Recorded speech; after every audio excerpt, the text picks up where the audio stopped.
श्री राधा मान बिहारी लाल की जय हो। परम पूज्य श्री श्री बाबा महाराज की जय हो। सभी पूज्य ब्रज यात्रियों की जय हो।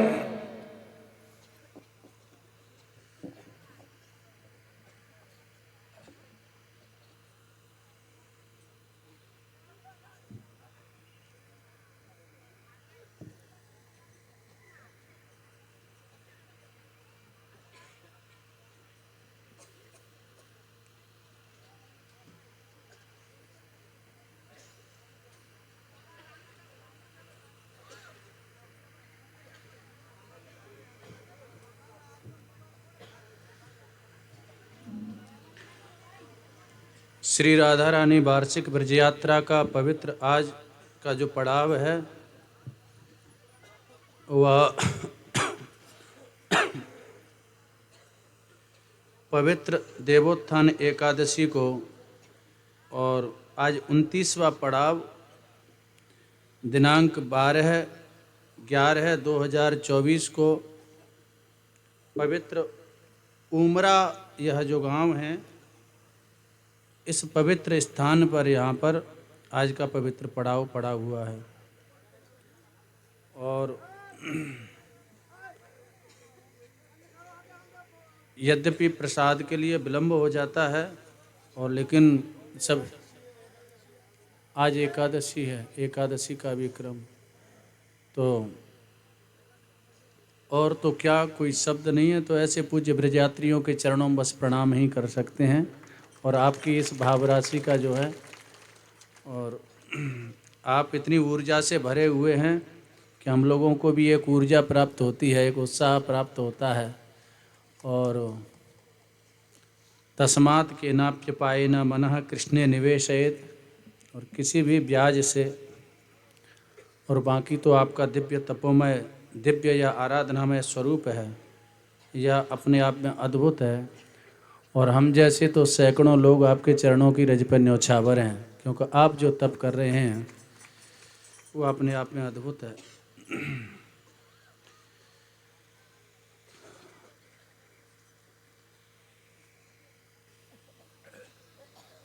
धाम का स्वरूप, धाम की महिमा अनंत है। इस पवित्र अनुष्ठान का आज यह इस स्थान पर, उमरा स्थान पर, इस गांव में यह पड़ाव पड़ा हुआ है, इस पवित्र रज में। और अब धीरे धीरे हम लोग, हमारी यह यात्रा का स्वरूप अब धीरे धीरे पूर्णता की ओर है, विराम की ओर है, सिद्धि की ओर है, सफलता की ओर है। और यही भावना लेकर के इसी में पूर्णता है। यहाँ से रिक्त हस्त, खाली हाथ किसी को नहीं जाना चाहिए। जब यात्रा अपने आप में पूर्ण है, धाम की उपासना अपने आप में पूर्ण है, तो उपासना के पश्चात एक पूर्णता की अनुभूति होनी चाहिए। और कोई न कोई निष्ठा को स्वीकार करके और लेकर के जाना चाहिए। चाहे धाम की निष्ठा है, नाम की निष्ठा है, को बढ़िया जहाँ पर विराजमान है, निरंतर आना जाना कदाचित नहीं हो पाता है, तो भावना में ही जहाँ विराजमान है वहीं से अपने श्री गिरिराज महाराज की परिक्रमा करो, श्री वृंदावन धाम की परिक्रमा, श्री बरसाना धाम की परिक्रमा। तो भावना में विराजमान होकर के जो इस प्रकार से धाम का चिंतन करते हैं, उनको भी धाम की कृपा का प्रसाद प्राप्त होता है। और साधु सेवा की निष्ठा, बड़े बड़े दिव्य जो महापुरुष संत वैष्णव जन विराजमान हैं, उनका पवित्र मंगलमय दर्शन, और कभी उनके सत्संग आदि का सुयोग सुलभ होता है तो उनके सत्संग का आश्रय लेना चाहिए। बढ़िया संगठित स्वरूप से, इसी प्रकार से जैसे हम लोग यहाँ पर संगठित हैं, 1 महीने से निरंतर हम लोग संगठित होकर के और एक रूप होकर के और इतनी निष्ठा से इस यात्रा का हम लोग निर्वहन कर रहे हैं। निष्ठा का दीर्घ काल तक निर्वहन यह बिना भगवत कृपा के नहीं होता है। एक सीमित काल तक लोग निष्ठाओं को स्वीकार करते हैं और उसके बाद में धीरे धीरे वह निष्ठाएं समय की धारा में प्रवाहित हो जाती हैं, वह सिद्धांत समय की धारा में प्रवाहित हो जाते हैं। ऊंचाइयों को छूना कोई बड़ी बात नहीं है। एक महात्मा ने कहा था, ऊंचाइयों को तो आप छू सकते हैं, शिखरों को आप छू सकते हैं, तो ऊंचाइयों को छूना कोई बहुत बड़ी बात नहीं है। ऊंचाइयों पर टिके रहना वो बड़ी बात है।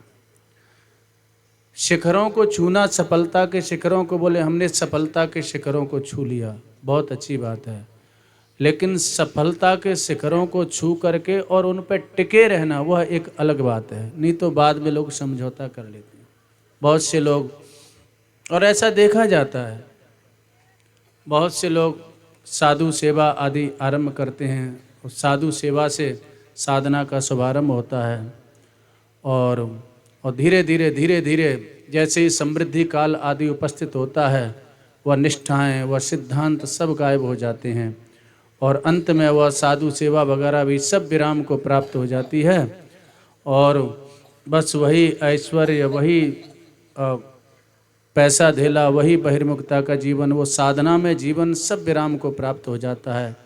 वो निष्ठाएं सब विराम को प्राप्त हो जाती हैं। तो ऊंचाइयों को, सिद्धांतों को छूना कोई बहुत बड़ी बात नहीं है। उन ऊंचाइयों पर टिके रहना बहुत बड़ी बात है। निष्ठाओं को स्वीकार करना कोई बहुत बड़ी बात नहीं है। उन निष्ठाओं पर टिके रहना, नहीं तो बड़े बड़े लोग समझौता कर लेते हैं। शेर के बच्चों को गीदड़ों की गोद में बैठते हुए देखा है, अंत में जब समझौता कर लेते हैं, अर्थ की लोलुपता बढ़ती है, ऐश्वर्य की लोलुपता बढ़ती है, तृष्णा बढ़ती है, तो अंत में गीदड़ों का आश्रय लेकर के बैठ जाते हैं। बहिर्मुखी जनसमुदाय क्या है? गीदड़ ही तो हैं। तो ये समय की बड़ी प्रबल गति होती है। इसलिए अपनी निष्ठा, जैसे कि नाम की निष्ठा का यदि स्वरूप लिया है तो नाम की निष्ठा हो, श्री हरिदास ठाकुर जैसी नाम की निष्ठा हो कि वहाँ पर जब नाम की निष्ठा का स्वरूप प्रकट होता है तो आज यात्रा का क्रम तो संक्षिप्त ही है, तो हम यात्रा के क्रम की ओर आ रहे हैं और आज बहुत ज़्यादा विलंब नहीं किया जाएगा और वो कुछ समय की भी बात होती है। एक साथ जब कोई व्यवधान आने होते हैं तो वो क्रम बाई क्रम ही आते हैं एक साथ।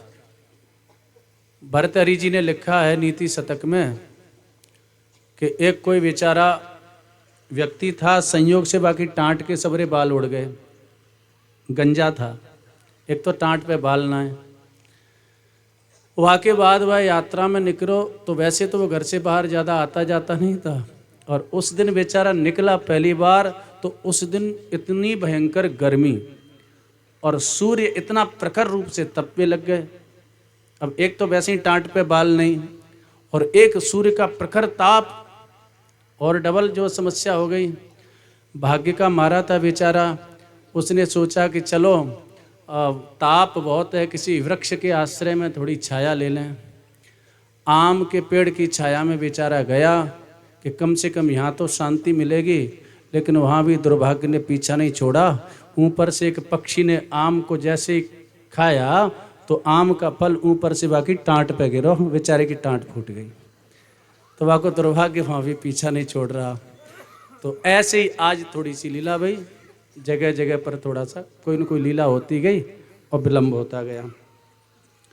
तो निष्ठाओं पर हम लोग यह स्मरण कर रहे थे, चाहे धाम की निष्ठा हो कि श्री ध्रुवदास जी ने वर्णन किया है कि प्राण तजों पर बन नाय तजों, टूक टूक है जाए जियो, अंग अंग सत टूक। चाहे बोले अनेक टुकड़ों में और यह शरीर विखरित हो जाए, लेकिन प्राण तजों बन नाय तजों और यह तजबो है चूक। ये महापुरुषों की निष्ठा है। नाम की निष्ठा का प्रकरण आता है तो हरिदास ठाकुर के भी यही शब्द मिलते हैं। जब यवनों ने, आतताइयों ने उनको प्रताड़ित किया और कहा कि नाम का आश्रय लेना छोड़ दो, तो उन आतताइयों ने जब इस प्रकार से कहा तो श्री हरिदास ठाकुर को जब प्रताड़ित किया जा रहा था, ये तो परम नाम रस के रसिक थे, नाम की ऐसी निष्ठा थी, और उन असुरों ने कहा कि नाम लेना छोड़ दो, ये हरि बोल क्यों करते हो। तो हरिदास ठाकुर कहते हैं कि खंड खंड कर देऊ जाय यदि प्राण, तबु आमी वदने न छाड़े हरि नाम। इस शरीर को आप चाहे खंड खंड कर दो और चाहे इस शरीर से प्राण चले जाएं, लेकिन तबु आमी वदने न छाड़े हरि नाम, मैं हरि नाम नहीं छोड़ सकता। तो ये निष्ठा, और जिस निष्ठा को लिया जाए उसको साकार, वो निष्ठा मूल रूप में होनी चाहिए, फोटो छाप निष्ठा नहीं होनी चाहिए। फोटो छाप निष्ठाएं बहुत ज़्यादा उनका लाभ दिखाई नहीं देता है।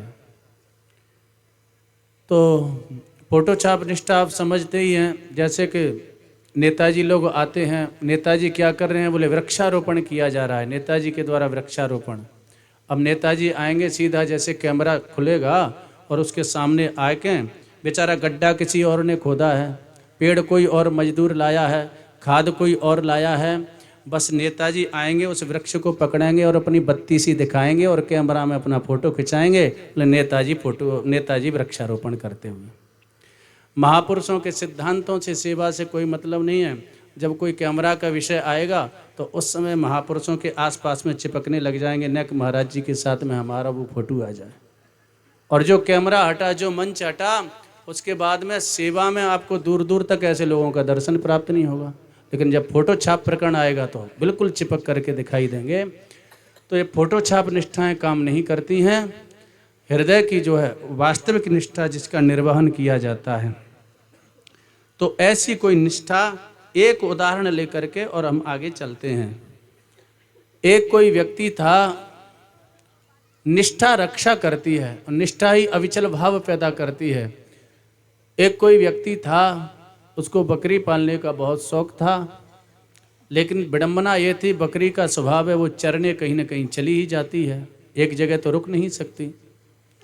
बगल में एक पहाड़ था और पहाड़ पर एक भेड़िया रहता था। बकरी वहाँ जाती चरने के लिए, भेड़िया बकरी को खा जाता था। वह व्यक्ति बड़ा दुखी हुआ, उसने कहा मैं बकरी पाले बिना रह नहीं सकता, मुझे बहुत प्रेम है और बकरी का स्वभाव है ये कितना भी खिला लो, कितना भी, लेकिन ये इसका मुंह कभी बंद रहता नहीं, ये चरने के लिए जाती है। तो उसने क्या उपाय किया, वो एक बकरी लाया और उसने एक खूंटा गाड़ दिया वहीं अपना, जहाँ उसकी जगह थी, और खूंटा गाड़ करके 150 हाथ लंबी रस्सी ले आया और उस रस्सी को बकरी के गले में बांधा और उसके बाद में उसको खूंटा से बांध दिया।